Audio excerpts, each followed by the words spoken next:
Acompáñame a conocer los animales más altos del mundo.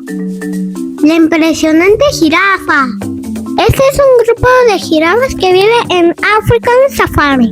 Y aquí tenemos a Benito, una jirafa que le integraron para mejorar su vida. Las jirafas llegan a medir hasta 6 metros de altura. Y cuando nacen, hasta 2 metros de altura. Los cuernitos de su cabeza se llaman hociconos y sirven para regular su temperatura. Su cría puede medir más de 2 metros.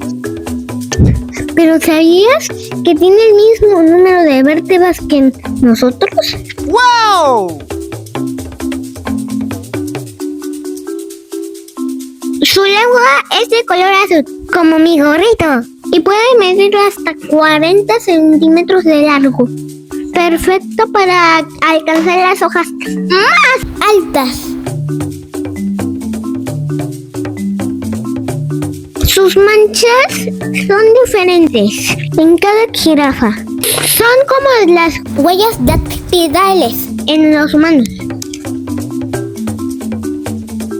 Las jirafas son herbívoros, comen hojas de los árboles, heno, alfalfa, entre otros.